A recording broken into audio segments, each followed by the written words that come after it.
sebelum masuk ke UTS ya. Jadi hari Minggu ini kita akan bahas market structure, minggu depan juga kita akan bahas market structure. Ya, jadi atau market structure atau struktur pasar. Jadi struktur pasar itu di dalam ekonomi itu dibagi jadi 4 ya, ada 4 macam struktur pasar. Ini yang membedakan antara satu perusahaan dengan perusahaan yang lainnya ya, dia masuk ke jenis pasar yang mana. Oke, nah pasar ini ada 4 macam. Jadi mulai dari yang paling persaingannya sempurna atau pasar persaingan sempurna judulnya.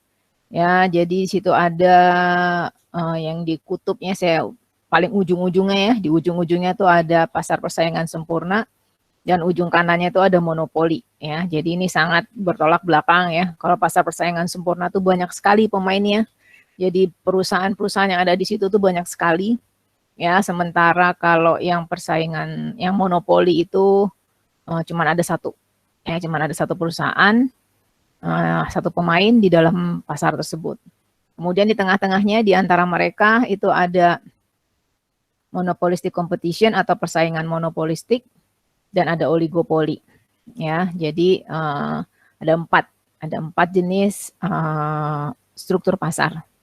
Oke, nah hari ini minggu ini yang akan kita bahas adalah persaingan sempurna. Jadi pasar persaingan sempurna.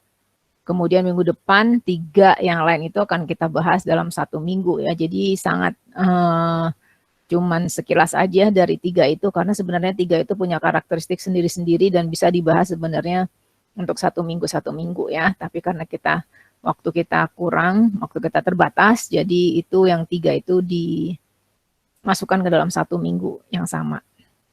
Ya, buat yang persaingan monopolistik, oligopoli, dan monopoli. Jadi hari ini kita akan belajar tentang persaingan sempurna. Ya, jadi ada persaingan sempurna. Oke, saya udah buka ini belum ya? LMS. Lupa saya. Ini PI. Sebelum kita masuk ke 4. Oke. Saya belum buka LMS-nya ya.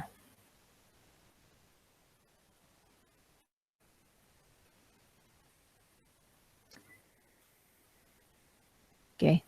Jadi kalian udah bisa login, belum bisa. Oke, jadi sekarang kalian udah bisa login ya, bisa visit di LMS. Apa namanya, materi kuliahnya udah saya posting sejak minggu kemarin. Ya, sekarang saya mau membuka, kenapa dia masih on? Kemudian sekarang saya akan buka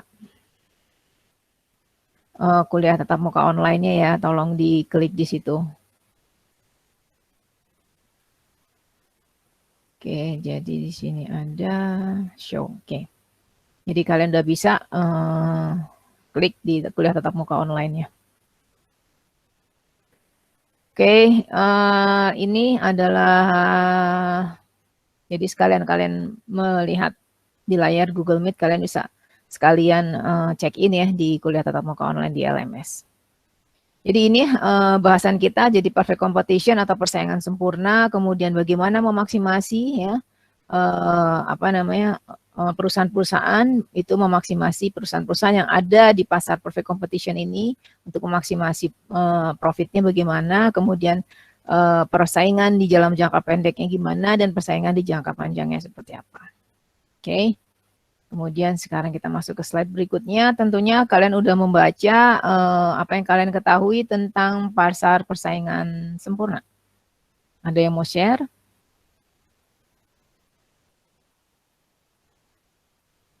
Ada yang mau sharing pasar persaingan sempurna itu apa?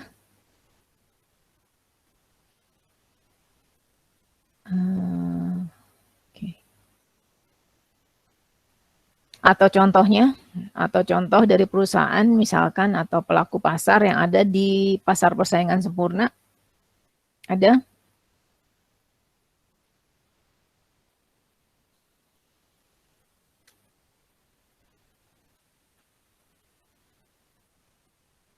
Oke. Jadi persaingan sempurna atau perfect competition. Ya, jadi di sini adalah kalau kita lihat ya, jadi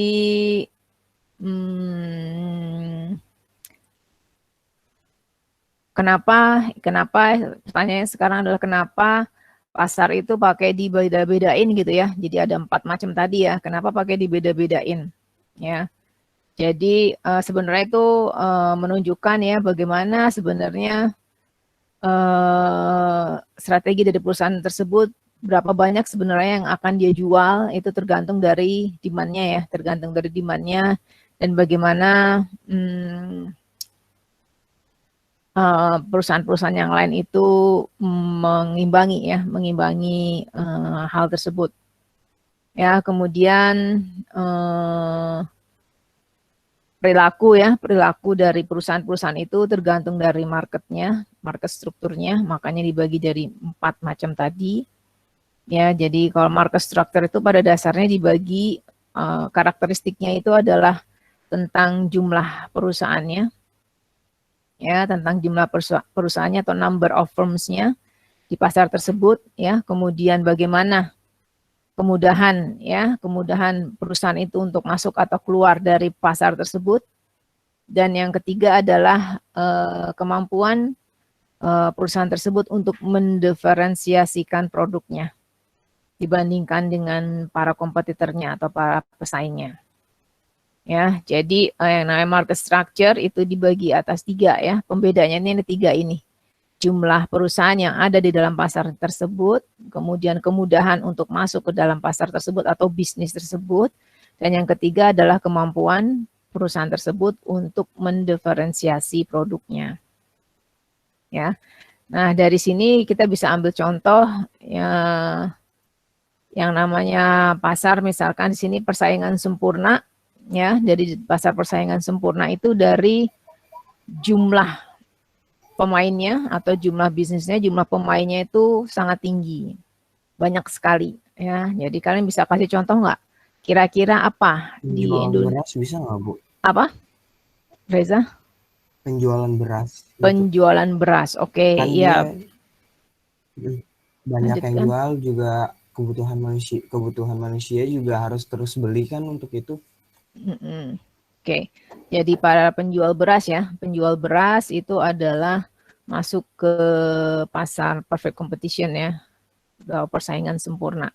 Karena banyak ya yang jualan beras ya, jadi hampir di setiap pasar ya, dan di dalam pasar tuh ada di pasar beneran ya, kayak misalkan di pasar baru atau di pasar Cihapit atau apa gitu ya, itu pasti ada banyak yang jualan beras gitu ya, boleh. Jadi itu adalah salah satunya karena dia pemainnya banyak sekali ya, jadi pelaku bisnisnya tuh banyak ya. Pertama jadi large number, jadi pelaku bisnisnya banyak. Oke, thank you Reza. Kemudian yang kedua sifatnya adalah karena dia banyak maka dia jadi price taker. Artinya apa? Dia nggak bisa menentukan harganya. Jadi dia nggak bisa mengendalikan harga pasarnya. Ya, jadi kalau misalkan harga beras sekarang sekilo misalkan sekitar 12.000 ya, 10.000 sampai 12.000 misalkan. Nah, itu para pemain pasarnya dia nggak bisa misalkan untuk beras yang sama dia naikin harganya jadi 20.000. Ya. Nggak bisa bermain dan mempengaruhi pasar ya. Harga yang dia terapkan itu untuk mempengaruhi pasar keseluruhan nggak bisa. Karena pada dasarnya mereka itu adalah menerima harga pasar. Jadi tergantung aja pasar nerimanya berapa. Ya. Jadi benar-benar ini adalah dari kurva supply dan demand-nya ya, benar-benar naturally ya, secara alamiah terjadi. Oke, secara alamiah terjadi. Jadi dia adalah price taker, semuanya adalah price taker. Ya. Walaupun salah satu misalkan akan naikin harganya misalnya ya, ya dia pasti akan kehilangan pelanggan ya, karena pelanggannya akan dengan mudah pergi ke penjual yang lainnya ya, pergi ke penjual yang lainnya untuk mendapatkan beras yang sama. Oke, jadi begitu pula kalau misalkan dia menurunkan harganya ya kalau dia menurunkan harganya dia juga nggak akan bisa survive. Karena apa? Karena kalau di pasar yang sistemnya persaingan sempurna ini dan dia price taker, itu marginnya atau keuntungannya nggak banyak. Ya, keuntungannya yang dia dapat tuh apa namanya, relatively kecil ya. Jadi kalau dia nurunin harga, itu mengancam profit yang akan dia dapetin. Oke, jadi pada dasarnya mereka adalah price taker. Oke, jadi pada dasarnya mereka price taker atau nerima harganya sesuai dengan keseimbangan dari supply dan demand-nya. Oke, kemudian yang ketiga adalah ini identical produk atau produknya sama. Ya, jadi produknya tuh sama. Serupa ya, produknya tuh sama antara yang satu yang jual dengan yang jual yang lain sama aja. Ya, produknya serupa. Sehingga orang atau pembeli bisa pindah dari satu penjual ke penjual yang lainnya dengan mudah. Ya, karena produknya serupa. Oke. Kemudian yang keempat itu adalah full information. Jadi yang namanya pembeli itu punya informasi yang lengkap. Ya, informasinya cukup banyak sehingga dia bisa tahu penjual beras itu di mana aja, harganya berapa. Kalau misalkan yang satu naik ya, dia bisa pindah ke tempat yang lain lagi. Karena informasinya lengkap. Nggak ada informasi yang disembunyiin. Sehingga para pembelinya atau demandernya ya, pembelinya, konsumennya itu bisa dengan mudah pindah dari satu pedagang ke pedagang yang lainnya. Oke. Jadi dia juga dia juga ya pokoknya informasinya nggak ada yang ditutup-tutupin ya. Informasinya nggak ada yang ditutup-tutupin, semuanya pembeli tahu tentang harga tersebut. Kemudian negligible transaction cost, jadi transaction cost-nya bahkan nggak ada ya, bisa diabaikan. Ya karena apa ya, nggak ada transaksi sama sekali, maksudnya nggak ada biaya transaksi. Kalau harga ya harganya aja gitu ya. Nggak pakai transaction cost, nggak ada biaya administrasi segala macam gitu, nggak ada kalau kita beli beras. Oke, semuanya langsung di harganya itu gitu ya. Sekilo berapa ya itu yang kita bayar.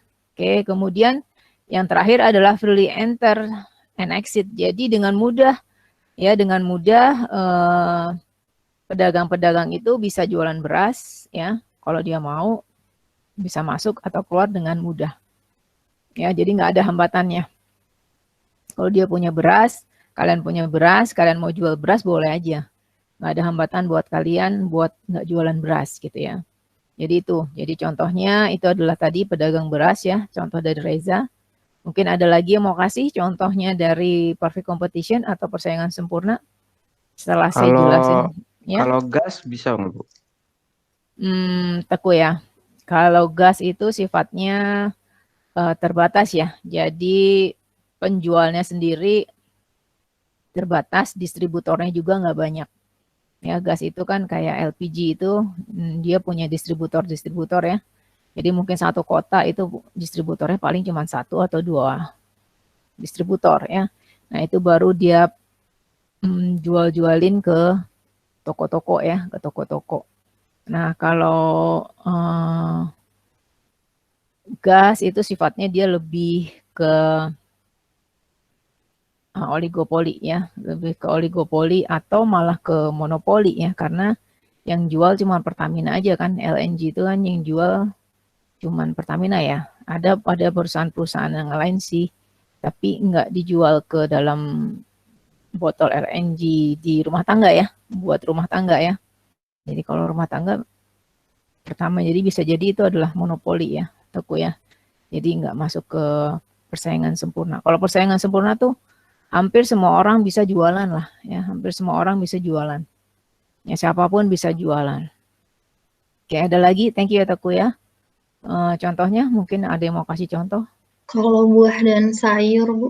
Ya, Anissa Ayu ya, buah dan sayur yaitu bisa ya, jadi bisa masuk ke dalam persaingan sempurna ya. Jadi di buah-buahan siapapun kalau punya buah boleh bisa, dan sayur ya bisa jualan ya, bisa jualan dan harganya relatif sama ya, nggak ada bedanya ya. Tukang jualan sayur yang ini dengan tukang jualan sayur yang itu ya kan. Sama aja gitu ya, sayur gitu kan. Dan kita bisa pindah dari tukang sayur ke tukang sayur yang lainnya sesuka hati kita gitu ya. Dan karena kita tahu harganya ya, karena kita tahu harganya pasti ya sayur bayam ya segitu gitu kan, kangkung ya segitu ya, buah mangga ya segitu gitu ya Nisa ya.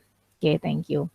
Oke, ada lagi yang mau kasih contoh dari perfect competition ini atau pasar persaingan sempurna? Oke, ya kalau nggak ada ya terus kalau yang paling, kalau saya suka kasih contohnya ini adalah tukang jualan gorengan ya. Tukang jualan gorengan itu adalah juga sama perfect competition. Siapapun bisa jualan gorengan ya. Dan yang jual gorengan tuh banyak banget ya. Hampir di setiap pengkolan ada tukang jualan gorengan. Kan? Jadi jumlahnya banyak sekali dan karakteristik antara satu gorengan ke gorengan yang lain mirip tadi kayak sayur ya. Nggak ada bedanya gitu kan. Bala-bala di tukang jualan itu dengan bala-bala tukang jualan yang lainnya sama aja rasanya kayak gitu kan. Dan dia nggak bisa naikin atau nurunin harga sesuka hati dia ya, mempengaruhi pasar, harganya dia mempengaruhi pasar gitu nggak bisa ya. Dan produknya relatively identical ya, kemudian semua orang tahu lah harga bala-bala seberapa, begitu juga harga sayur juga tahu ya, nggak ada transaction cost-nya atau bisa diabaikan, dan setiap orang bisa jualan bala-bala. Kalau mau jualan bala-bala nggak perlu apa namanya, nggak perlu dana yang besar, nggak perlu teknologi yang canggih gitu kan buat jual bala-bala, siapa orang bisa jualan. Oke. Jadi itu ya contohnya, jadi banyak tadi udah dikasih contohnya oleh kalian, good ya, good example untuk persaingan sempurna. Oke. Kemudian ini tadi ceritanya price taking itu ya karena dia nggak bisa mempengaruhi harga pasar ya, kalaupun dia mau naikin harga ya dia naikin harga aja sendiri, tapi konsekuensinya orang lain akan pindah ke penjual yang lain gitu ya, konsumen akan pindah ke penjual yang lain karena tadi konsumen punya informasi yang cukup ya, informasinya sangat terbuka ya untuk harga tersebut, jadi dia bisa pindah dengan mudahnya pindah. Nah kalau kita lihat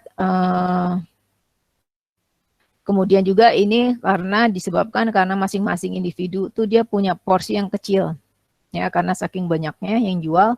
Jadi untuk misalkan untuk lokasi ini yang menjual ya cuman pedagang yang ini doang gitu ya, tukang sayur yang ini doang gitu ya, untuk di kompleks yang sini gitu kan. Untuk kompleks yang sana mungkin tukang sayur yang beda lagi gitu kan. Jadi dia emang porsinya kecil-kecil ya. Jadi dia punya proporsi dibanding dengan pasar penjualan misalkan sayur ya, se-Bandung misalkan gitu ya, itu ada banyak tukang sayurnya.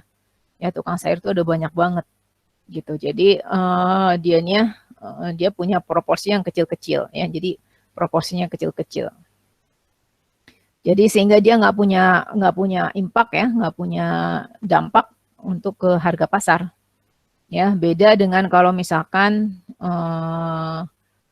di sini contohnya misalkan yang monopoli, contohnya PLN ya. PLN itu satu-satunya yang memberikan energi listrik kepada seluruh rumah tangga dan industri yang ada di Indonesia.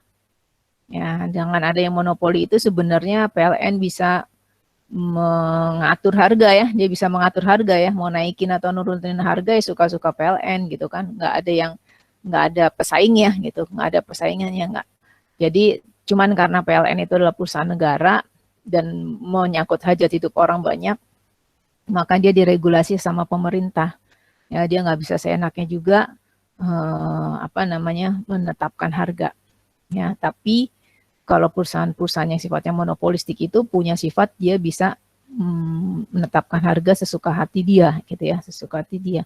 Beda sama tukang sayur ya, dengan tukang gorengan ya. Jadi harganya dia nggak bisa tentuin harga pasar ya, tergantung tadi supply dan demand ya.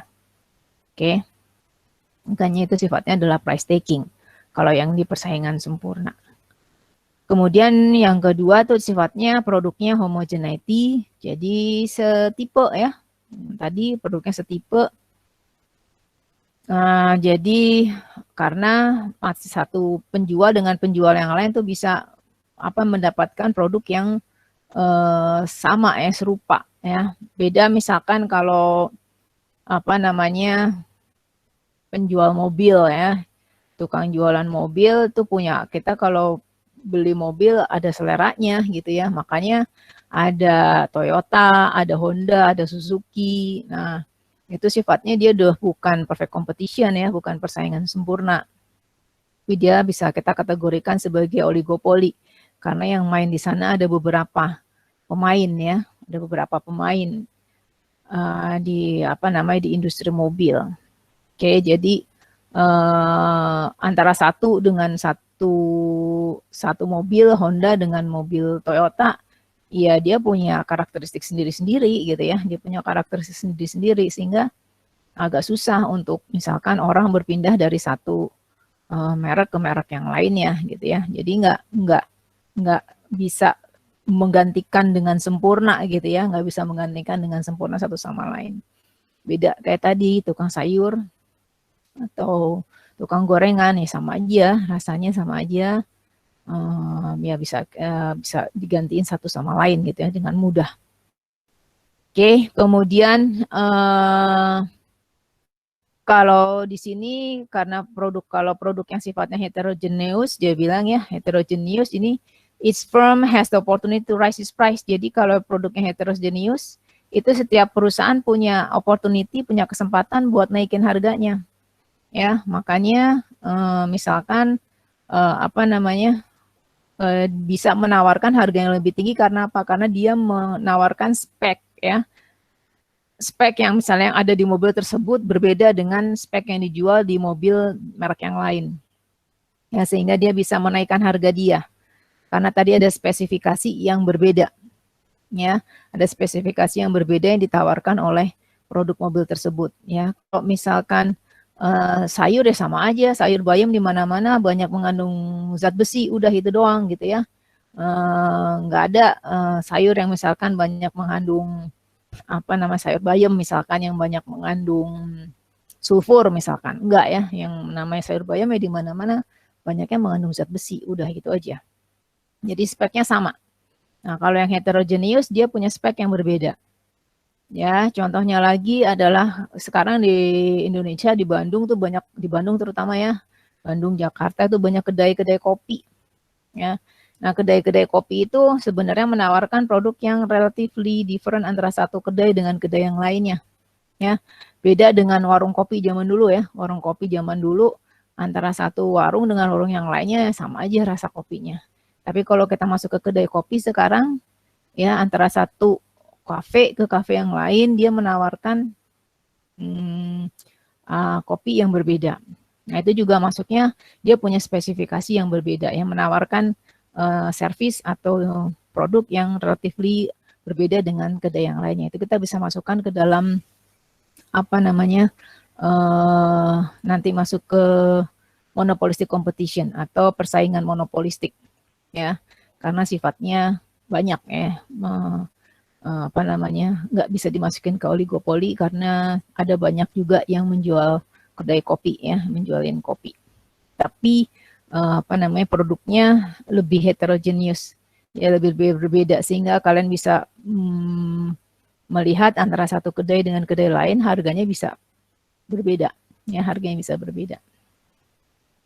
Oke, untuk misalkan satu gelas latte ya, satu gelas latte ya itu bisa antara satu kedai kopi dengan kedai kopi yang lainnya dia menerapkan harga yang berbeda. Oke, kemudian the assumption of product homogeneity is important because it ensures that there is a single market price. Jadi karena produknya sama, ya berarti harganya cuma ada satu harga. Karena semua produknya sama. Ya. Karena semua produknya homogeneous ya. Sehingga konsisten dengan supply dan demand-nya. Jadi tadi supply dan demand-nya, keseimbangan pasarnya itu terjadi secara natural aja. Ya. Jadi karena produknya homogeneous, maka cuma ada satu harga ya. Kemudian yang ketiga itu adalah free entry atau free exit. Jadi siapapun boleh masuk, boleh jualan ya, dan siapapun kalau udah jualan boleh keluar dari pasar. Ya, jadi ada perbedaan ya. Maksudnya ada kemudahan ya buat free entry. Jadi nggak ada barrier-nya, nggak ada kesulitan untuk memasuki pasar tersebut, siapapun boleh. Ya. Nah, dari sini condition under which there are no special cost nih. Jadi nggak ada biaya tertentu ya. That it make it difficult for firm to enter or exit the industry. Oke, jadi di sini with free entry and access, buyer can easily switch from one supplier to another. And supplier can easily enter or exit the market. Ya, jadi kalau kita tukang jualan gorengan yang itu udah nggak jual ya, atau tukang sayur itu udah nggak jual, kita bisa beli ke tukang sayur yang lainnya lagi. Atau beli gorengan di tukang yang lain lagi, gitu ya. Jadi itu free entry ya. Jadi contohnya. Nah, kalau di sini contohnya adalah tukang jualan petani soybean, petani kedelai ya kalau di Amerika. Itu banyak banget yang jualan kedelai atau petaninya, sehingga antara satu dengan petani yang lain ya udah itu dimasukkan ke dalam perfect competition atau persaingan sempurna ya. Oke, jadi ini if typical grower drops out of the market, market supply falls by only. Jadi kalau misalkan satu orang yang keluar dari pasar, ya karena pemainnya itu ada 107.000 pedagang soybean atau kedelai, kalau satu pedagang keluar dari pasar ya nggak ngaruh sama pasarnya. Pasar masih punya 107.999 pedagang. Ya, jadi sangat nggak mempengaruhi ya, sangat tidak